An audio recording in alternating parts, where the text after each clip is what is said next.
Greetings, I'm Greg McQuaid. Here are the top headlines we're following for you today on CBS 6. Thanks to our wonderful community, a woman was able to receive enough money to buy groceries for her 2 children before the storm.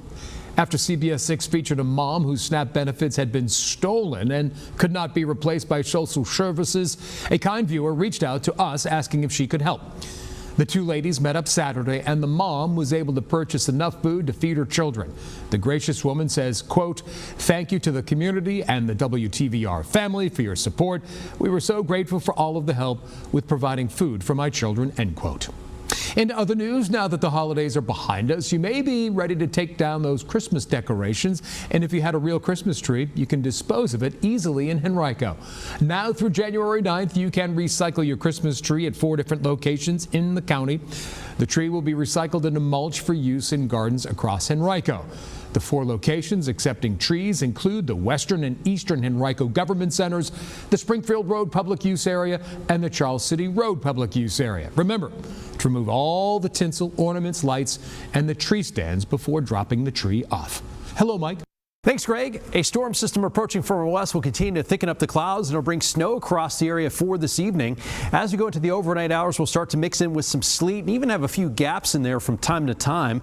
By Monday morning, we'll have a wintry mix going on across the metro, more snow farther north, and some sleet, freezing rain, and plain rain south of I-64. And by mid to late morning, the potential for some freezing rain in the metro and some rain as well.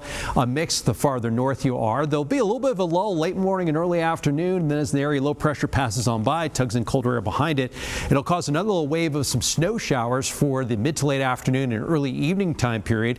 This will move out of here by about 11 o'clock or midnight, and then we'll clear out after that. Now, in terms of snowfall accumulations, due to the fact we'll have more rain to mix south side Virginia, maybe an inch or less. From the Tri-Cities up to right in downtown, about 1 to 3 inches of accumulation of snow and sleet, but some of that may get washed away after we see some rain tomorrow, and then we'll have an additional accumulation later tomorrow. So a total of 1 to 3, but there may not be 3 on the ground later tomorrow since some of it will be washed away.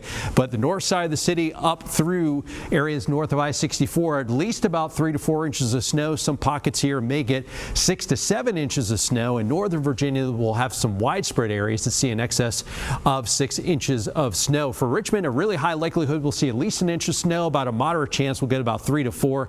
And then amounts past that are pretty low, especially once we get above about 6 inches or so. There all will be that freezing rain across the area as well from the metro points south and west.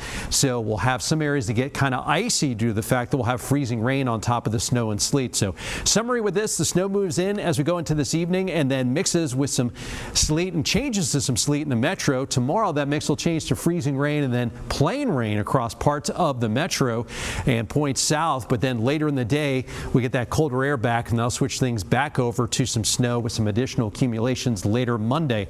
Also with the snow, sleet, and then that freezing rain that falls as a liquid but freezes on impact, that'll create some very icy conditions across the area. It will also potentially cause some power outages as we see some ice accumulate along power lines and also trees and branches. And with it staying cold for the entire week ahead, we may melt things a little bit during the day in the direct sunlight, but as soon as the sun goes down, things will refreeze. So anything that's not dried out or treated well may be icy for multiple mornings for the week ahead in the overnight periods as well.